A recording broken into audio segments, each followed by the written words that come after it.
Good morning. Technically, it's not morning, it's noon again. And I've been I've been lazy again lately. So I haven't been posting in a while, and to be honest, I wasn't doing a lot. I was traveling. I went to Europe, and then I just got home. No, not just got home, like I got back for almost a week now, and I just feel like I should be posting something at this point. Okay, so for this video, I'm going to do a get ready with me while I tell you guys about my life story. I've been planning about this. I actually have a draft on my Mac, like what I want to talk about in this video. Okay, let's get back on track. So, okay, my life story. So let's start on where I'm from. So I'm Chinese, of course. I was born in Canton, China. But my parents are from Jiangxi, China. And my parents moved to Canton to pursue their career. And later on, they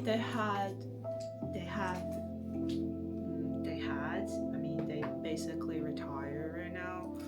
And I would say they had pretty successful careers, so they were busy all the time. I mean, mainly my dad, because my mom was a housewife later on, so my dad was really busy. They aren't around a lot of times, but I had a nanny growing up, and it's really funny. I mean, if you are a Chinese kid and if you are like born and raised in China and your family are like comfortable, is basically that your parents did manufacturing when you're growing up. At least where I'm from and most of my friends' families, they did and they're still doing manufacturing. I went to a boarding school when I was 12 because of course my family was busy, and that's where I met my lifelong friends. I don't have a lot of friends, but most of them I met during my middle school because it was a boarding school. Everybody lived together and studied together, and for my school, like, it's a huge school. It has kindergarten, it has elementary school, middle school, and high school. So if I went to middle school, is supposedly that I will also go to the high school at that school. So a lot of my friends, we went to the same middle school and high school. And from a high school, I went to a international, I don't know if that makes sense. It's just like if you're going to the international route, like you are planning to study abroad after high school, you go to the international department of the school to study. So you learn different curriculum from like the traditional Chinese high school. So you learn English and you learn all your subjects in Chinese, not in Chinese, in English. So it will help you better prepare once you study abroad. And I made the decision that I wanted to study abroad when I was in middle school. So I went to the international department when it's time for high school. And some of my friends from that middle school did the same thing as well. Okay, so 3 years in, it's time. Not like 3 years in. We basically choose the college we want to go to. 2 years in, because high school in China are 3 years. So the second year you are basically, the second semester. We have 2 semesters each year, and the second semester of the second year, you basically decide. You're done deciding the schools that you wanted to go to for college. I applied for a lot of college in my school, so help on some of the applications. So I have offers from the UK, the US, and Australia as well. Well, I didn't want to go to any other country than the US. It's probably because my brother, he's in the US, and when I was growing up, I just saw a lot of movies and television shows about the life in America, and I really wanted to do that when I was older. So I chose the US, but not too close to my brother. So I chose Indiana because my brother, he lives in California. Here you go. So in 2017, I finished my high school, and then I moved to the US for college. I would say at first I wasn't really used to life in Indiana, because Indiana, if you know, is quite different from what you can see from the movies about America. Because usually it's all about like LA or New York City. Different. Like I never seen like how the Midwesterner live. I was really shocked, and the environment was pretty much like very natural. I would say it's all cornfields. So it took me a while to get used to the environment and the culture that I was in.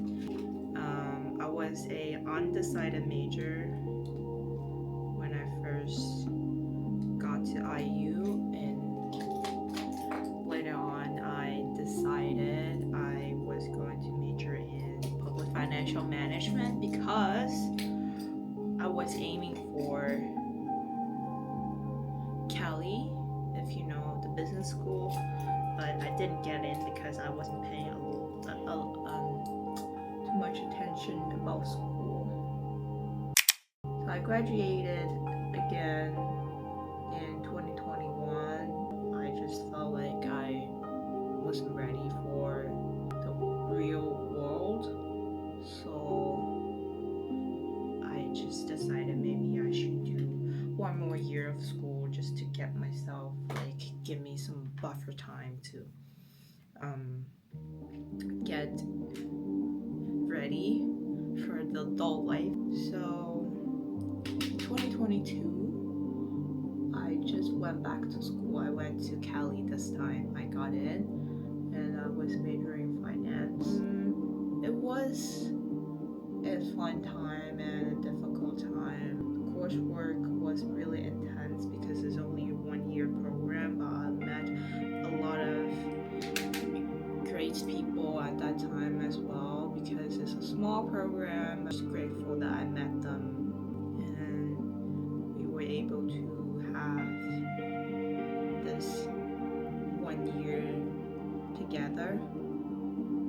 It's a really good program. It has a STEM designation, and if you're an international student, it helps a lot. So it'll help with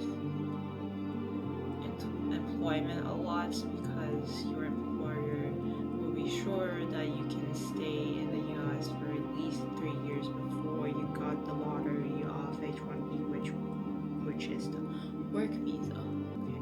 I'm just going to do my eye. Woo! My eye bags are so bad. Okay, grad school. So after grad school, I got a really good job in Chicago. So in June 2022, right after my graduation, I moved to Chicago, and at that time, my job was valuation, portfolio valuation to be exact. So I would like value companies these private companies a lot of times for private equity firms. So I would say the first year out of school was really, really fun. I was partying a lot, I was exploring the city a lot, and I also learned a lot from my job. But I would say the second year I was starting to feel a little bit different. I was getting burned out a little bit because while my job pays well, it does get busy sometimes. And at that time, I also didn't see myself pursuing the corporate route in the long run, at least not for that job, I would say, because I just didn't like that anymore at that time. And making the decision to leave was really hard because I'll lose my status in the US, and I also got my H-1B lottery at that time. And if you don't know the mechanism of how the work visa works in the US, is basically you get to compete with all the people that want to work in the US, and then you get into a pool, and it's your fate that decides if you have the work visa or not. So the chances of getting a work visa is very, very slim, and if you get one, you're very lucky. And I happened just to got one. So yeah, eventually I decided that I don't want to do this anymore. So in order to find out what I want to do, I need more freedom. And to be in the US, I have to stay at my job, and specifically related to finance, to maintain my visa status. So I decided to move back home. It was January this year that I got back to China.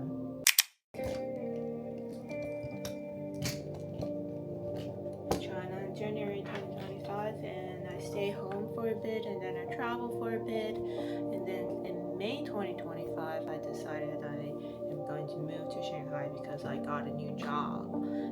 I got that job not because I wanted that job, it's just because I just feel like I need a excuse to leave home. So that job was doing the same thing as my first job, but with a different company. I only stayed there for 2 months because I knew I don't really want that job. I just need an excuse to get out my comfort zones. And then I quit my job, and now I'm just freestyling.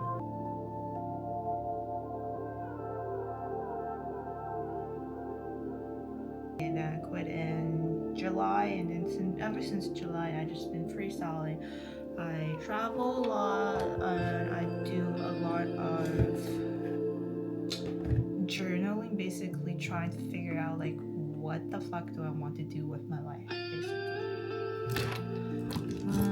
And to be honest, it's November now, and it's almost December, and my year of individualization, I'll say, quote unquote, from Carl Jung. He's my favorite psychologist. To be honest, I didn't find like what I want to do career-wise in this year, because my goal when I got back was to find what I really like and make a career out of it.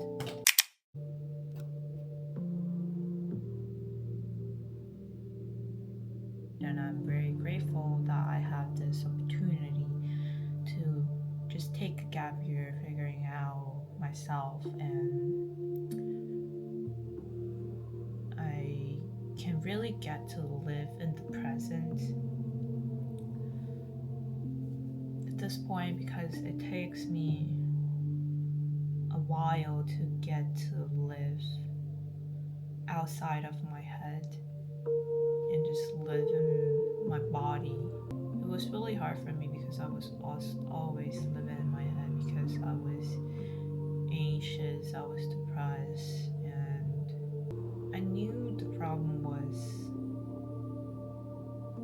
always live in this fabricated, delusional thoughts that I created for myself so I won't get hurt because I was already hurt and I can't be fixed because I was already broken. That kind of mindset.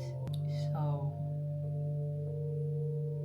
even though I didn't achieve the goal that I wanted to achieve in this material world, I did learn a lot of stuff in the spiritual sounds like a big word, but yeah, spiritually I did grow up a lot, and I think it will really help in the future when I decided I'm going back to the material world. For example, getting a job, and maybe I started my own business. Oh, I forgot to set my makeup, and that would be the last step.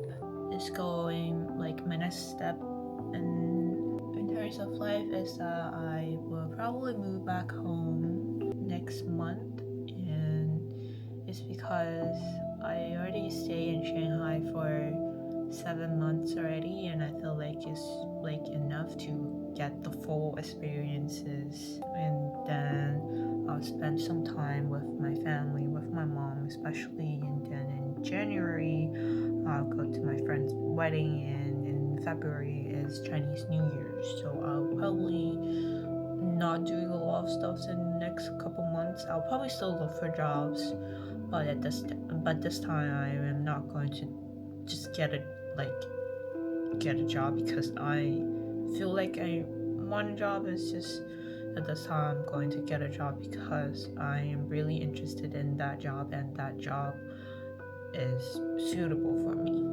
So because